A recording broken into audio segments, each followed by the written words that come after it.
जय श्री राम, जय माता दी। शिव ज्योतिष कार्यालय में एक बार फिर आप सभी का बहुत बहुत स्वागत है।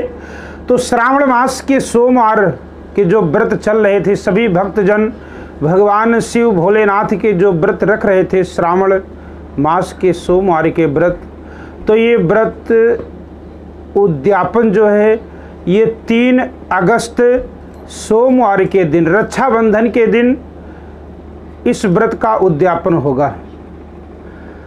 कोई भी हम व्रत करते हैं, कोई अनुष्ठान करते हैं, उसका पूर्ण फल प्राप्त करने के लिए, पूर्ण फल मिले, उसके लिए व्रत का उद्यापन बहुत जरूरी है। तो ये मन में शंका है कि 5वां व्रत होगा कि नहीं होगा, कि 5वें व्रत में उद्यापन करके क्या भोजन कर लें। आज आपको सारी विधि उद्यापन की और व्रत रखना है नहीं रखना है, आपको विस्तार पूर्वक इसी के ऊपर आज चर्चा करेंगे। लास्ट में भगवान शिव से किस प्रकार से प्रार्थना करना ये भी आपको बताएंगे। तो सबसे पहले अगर आपके मन में शंका है कि 5वां व्रत रखें कि उद्यापन करके भोजन कर लें, बिल्कुल नहीं, 5वां व्रत आपको करना है, क्योंकि ऐसा संयोग बहुत दिनों के बाद आता है जब श्रावण मास में 5 सोमवार मिल जाएं रखने के लिए। तो आपको 5वां जो सोमवार आएगा वो उस व्रत को करना है।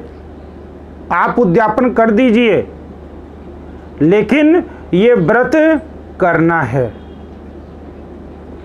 जैसे आप पीछे व्रतों में करते आए हैं, इसी प्रकार से दूसरे दिन ही आपको भोजन करना है। तो आपको जब उद्यापन करना है 3 अगस्त सोमवार के दिन, रक्षाबंधन भी उस दिन है, तो आप जो सामग्री है कुछ आप उसे नोट कर लीजिए। भगवान को स्नान कराने के लिए दूध, दही, घी, शहद, गंगा जल और शक्कर,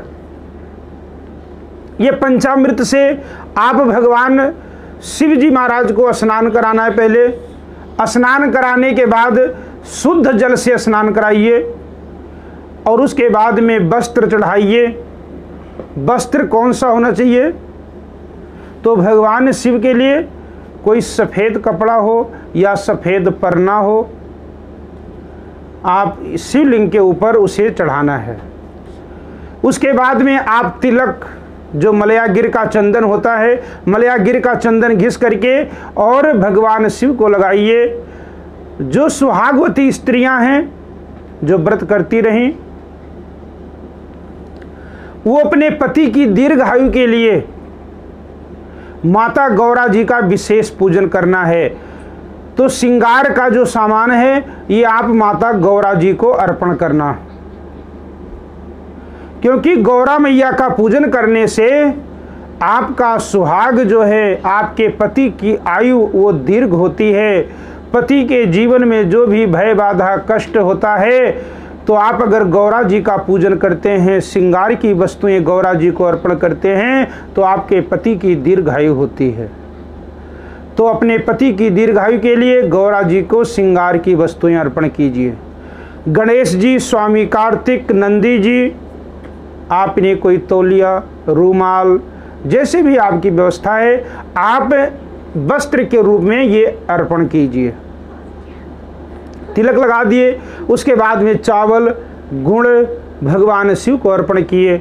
और जो आप सारा महीना बेलपत्र चढ़ाते रहे, तो बेलपत्र, आक का पत्ता, धतूरा, भांग, ये भगवान शिव को अर्पण कीजिए। उसके बाद में आप धूप और दीप जलाइए, भगवान शिव को दिखाइए। धूप दीप जलाने के बाद, दिखाने के बाद आप अपना हाथ धो लीजिए। उसके बाद में आप फल चढ़ाइए, फल चढ़ाइए, भगवान शिव का बड़े भाव से प्रार्थना कीजिए कि प्रभु हमारे जीवन में जो भी कमियां हैं उसे दूर कीजिए, क्योंकि भगवान शिव अपने भक्तों की मनोकामना बहुत जल्द, बहुत शीघ्र पूर्ण करते हैं। तो इसलिए भगवान शिव की प्रसन्नता के लिए आप भगवान शिव को फल अर्पण कीजिए। फल चढ़ाने के बाद आपने चूरमा बनाया है, चूरमा सभी को भोग लगाइए। गणेश जी, गौरा मैया, स्वामी कार्तिक, नंदी जी, भगवान शिव, नागराज। हाँ, एक बात ध्यान रखिए कि शिवलिंग के पास ही कुबेर जी का भी ध्यान किया जाता है। जो कुबेर जी खजाने के मालिक हैं, धन के मालिक हैं कुबेर जी, वहाँ पर शिवलिंग के पास ही कुबेर जी का ध्यान किया जाता है। तो जब आपने ये सब कुछ वस्तुएं चढ़ा दिया, चूरमा चढ़ाने के बाद आप थोड़ा सा जल का छींटा लगाइए। जैसे हम खाना खाने के बाद जल पीते हैं, उसी प्रकार से आप जल चढ़ाइए। थोड़ा सा जल का छींटा लगा दिए। अब उसके बाद में 5 पान पत्ते लेने आपको। तो लौंग, इलायची, सुपारी और पान पत्ता, ये पान पत्ता के ऊपर ये सभी चीज़ें, लौंग, इलायची, सुपारी रख करके सभी के आगे मुख शुद्धि के लिए चढ़ा दीजिए। और उसके बाद में एक मौली का गोला जो आप लेकर के आते हैं, तो मौली के गोले से भगवान शिवलिंग और माता गौरा और गणेश जी को उस मौली से लपेटिए। और भाव क्या रखना है कि हे प्रभु, हे भोलेनाथ, जिस प्रकार से आपका परिवार अजर और अमर है, इसी प्रकार से हमारा परिवार सदा बना रहे। आपकी कृपा हमारे परिवार के ऊपर, हमारे बच्चों के ऊपर बनी रहे। इस भाव से कामना करते हुए आप वो मौली शिवलिंग से लेकर के गणेश जी और गौरा जी की तरफ लपेट दीजिए। उसके बाद में लास्ट में आप दक्षिणा शिवलिंग के ऊपर चढ़ाइए, क्योंकि बिना दक्षिणा के पूजन संपूर्ण नहीं होता है। तो आप दक्षिणा शिवलिंग के ऊपर चढ़ा दीजिए। दक्षिणा चढ़ाने के बाद आपको परिक्रमा करना है। परिक्रमा का विधान आपको पहले वीडियो में मैं बता चुका हूँ। भगवान शिव की आधी परिक्रमा की जाती है। तो परिक्रमा करने के बाद आप हाथ जोड़ करके प्रार्थना करना है, क्योंकि जो प्रार्थना है ये भगवान तक हमारी सीधे पहुँचती है। तो प्रार्थना क्या करना है कि हे प्रभु, हे देवों के देव, हे महादेव, व्रत करते समय, पूजा करते समय, पाठ करते समय अगर कोई भी किसी प्रकार की गलती हो गई हो, कोई भूल हो गई हो, तो आप उसे क्षमा कीजिए। अपराध सहस्त्राणि, हे भगवान, हम हजारों अपराध करने वाले हैं और आप उन अपराधों को क्षमा करने वाले हो। तो इस प्रकार से भगवान शिव जी का प्रार्थना कीजिए। जो आपकी मनोकामना है आप वो भगवान को बताइए। लेकिन एक चीज का और ध्यान रखिए, आपकी जो मनोकामना है वो तो जरूर बताएं, लेकिन साथ में भगवान शिव का शुक्रिया अदा करना ना भूलें कि हे प्रभु, आपने बड़ी कृपा की कि आप 1 महीना तक हमारी हाजिरी लगवाते रहे। हे प्रभु, अगर आपकी कृपा ना होती तो शायद मैं ये व्रत नहीं कर सकता, ना तो मैं आपका पूजन कर सकता था। हे प्रभु, आपने कृपा की है तो सबसे पहले आप भगवान की शुक्रिया अदा कीजिए। शुक्रिया अदा करने के बाद आप अपनी मनोकामना भगवान शिव से बोलिए। और जैसे आप नियम करते आए हैं, व्रत की कथा सुनना,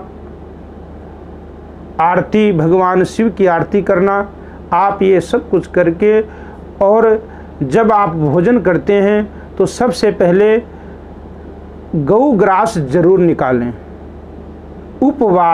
उपवास का मतलब ही होता है कि प्रभु आज मैं आपके पास हूँ। और जो एक दिन का भोजन आप छोड़ देते हैं, नहीं करते हैं, वो भोजन आप किसी दीनहीन, गरीब, दुखिया को खिलाइए जरूर।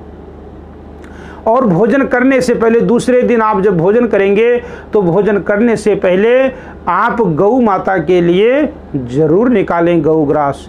तो इस प्रकार से आपको श्रावण मास के जो सोमवार का व्रत आप सभी करते रहे, उसका उद्यापन इस प्रकार से करना है। और ये उद्यापन होगा 3 अगस्त 2020 दिन सोमवार को।